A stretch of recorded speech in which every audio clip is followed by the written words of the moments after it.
We grew up interacting with the physical objects around us, and there are enormous number of them that we every day use.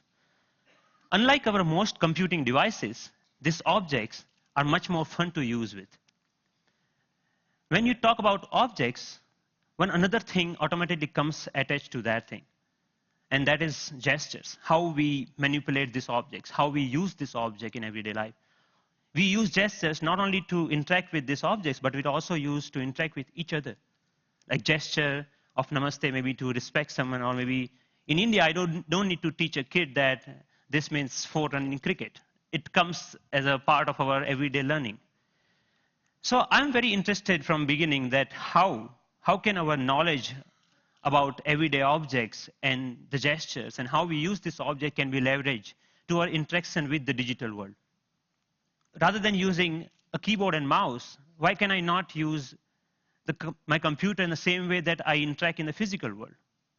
So I started this exploration around 8 years back, and it literally started with a mouse on my desk. Rather than using that for computer, I actually opened it. And most of you might be aware that in those days, the mouse used to come with a ball inside, and there are 2 rollers that actually guides the computer that where the ball is moving and accordingly where the mouse is moving. So I was interested in these 2 rollers. And I actually wanted more, so I borrowed another mouse from a friend, never returned him, and I have now 4 rollers. What interestingly I did with these rollers is basically I took them off from these mouses and then put in a one line. It had some strings and pulleys and some spring. And what I got is basically a gesture interface device that actually acts as a motion sensing device made out of $2. So here, whatever movement I do in my physical world is actually replicated inside the digital world just using this small device that I made around 8 years back in 2000. Because I was interested in integrating these 2 worlds, I thought of sticky notes. I thought, why can I not connect the normal interface of physical sticky note to our digital world?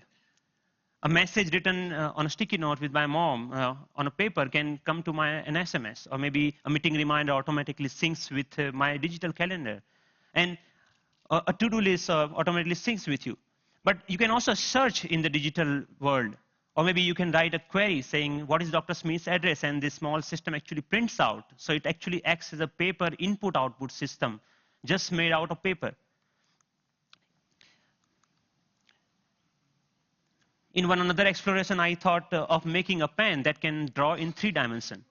So I implemented this pen that can help designers and architects not only think in 3 dimensions, but they can actually draw so that it's more intuitive to use that way.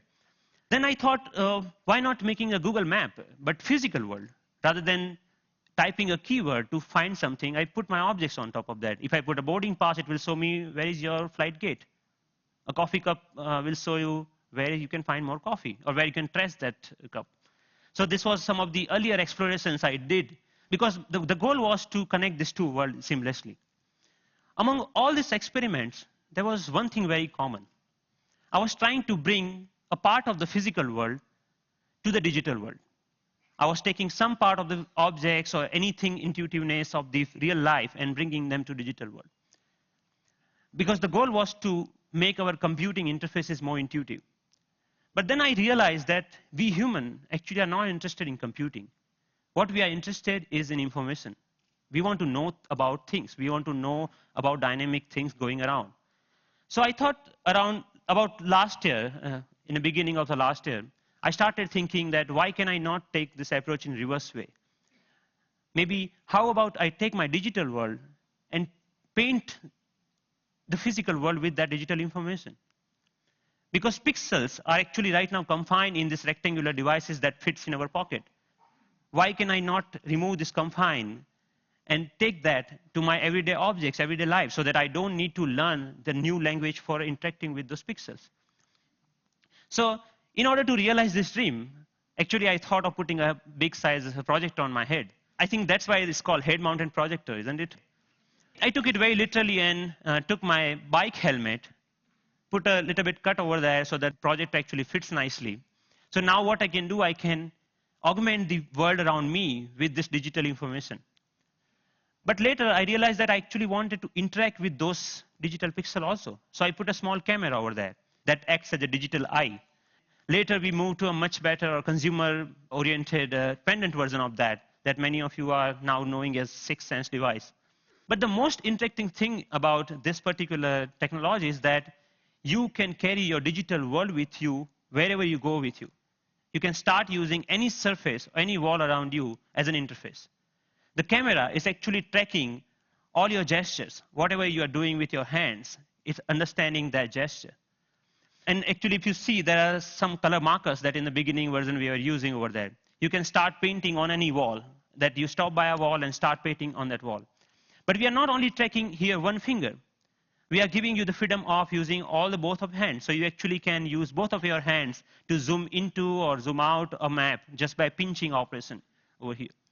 The camera is actually doing getting all the images, it's doing the age recognition and also the color recognitions, and like so many small algorithms are going inside. So technically it's a little bit so complex, but it gives you an output which is more intuitive to use in some sense.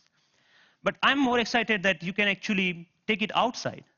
Rather than getting your camera out of your pocket, you can just do the gesture of taking a photo and it takes photo for you, right? Thank you.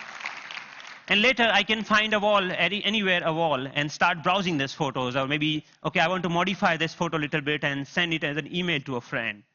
So we are looking for an era where computing will actually merge with the physical world.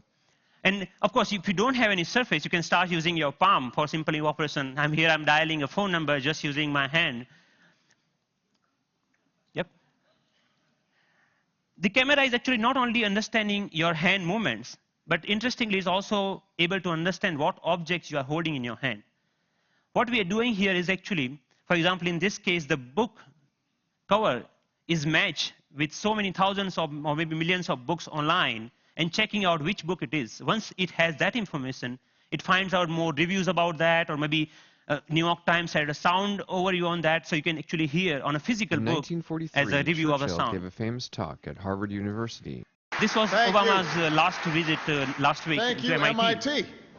And in particular, I want to thank two outstanding MIT So I was seeing the live of his talk outside in just a newspaper. Your newspaper will show you live of your weather information rather than having updated like you have to check your computer in order to do that, right?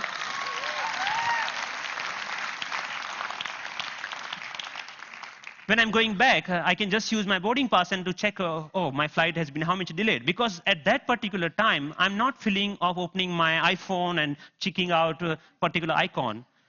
And I think this technology will not only change the way, yes, it will change the way we interact with people also, not only the physical world. The fun part is like I'm going to Boston Metro and playing Pong game inside the train on the ground, right? And I think the imagination is the only limit of what you can think of when this kind of technology merging with the real life.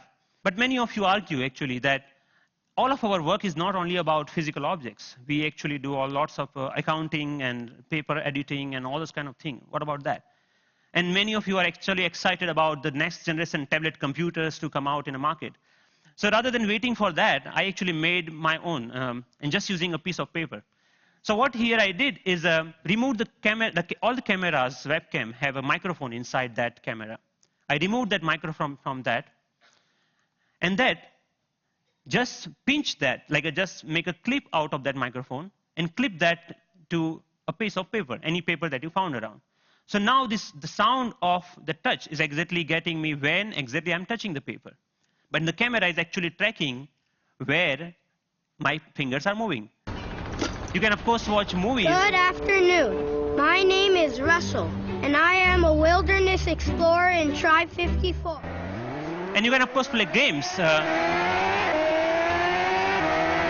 Here, the camera is actually understanding how you're holding the paper and playing the car racing game.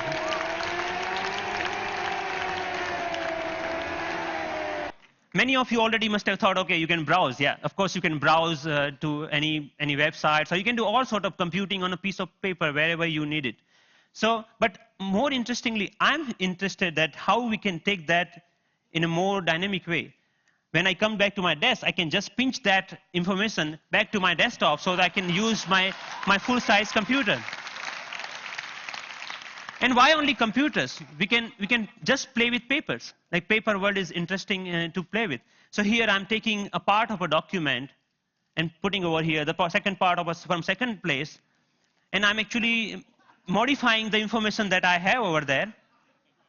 Yeah, and then I'm saying, okay, this looks nice. Let me print it out, that thing. So I have a now printout of that thing, and now, so the workflow is more intuitive the way that we used to do before, maybe 20 years back, rather than now switching between these two worlds.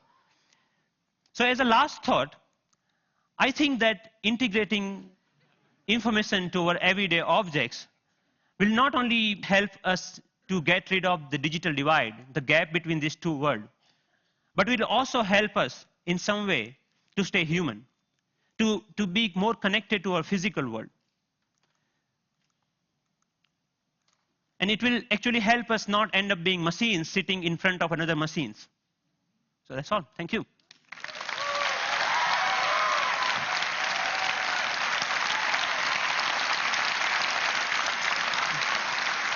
Thank you. Thank you. Thank you. Thank you. Thank you.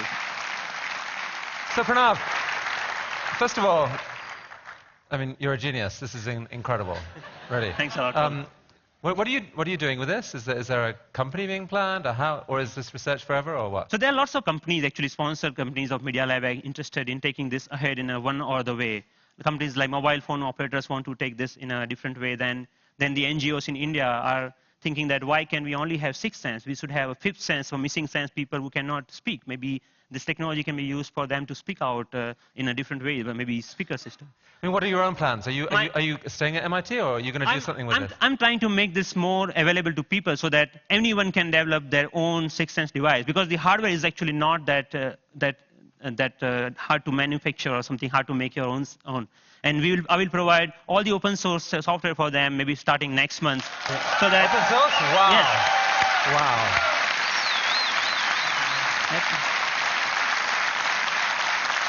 Are you going to come back to India with some of this at some point? Yes, of course. I mean, what are your plans? MIT, India, how are you going to split your time going forward? There is a lot of energy here, lots of learning. Like all of this work that you have ever seen is all about my learning in India. And now, even if you see, it's more about the cost effectiveness. This system costs you $300 compared to the like $20,000 of Surface tables or anything like that. Or maybe even the $2 mouse gesture system at that time was costing around like $5,000. So we actually, I showed that to in one of the conference to President Abdul Kalam at that time, and then he said, okay, we should use this in Bhabha Atomic Research Center for some use of that. So I'm more excited about how I can bring the technology to masses rather than just staying that technology into lab or environment, something like that. Based on the people we've seen at TED, I would say you're truly one of the 2 or 3 best inventors in the world right now. And it's been an honor to have you here at TED. Thank you. Thank you so much. Nice to meet you. It's fantastic.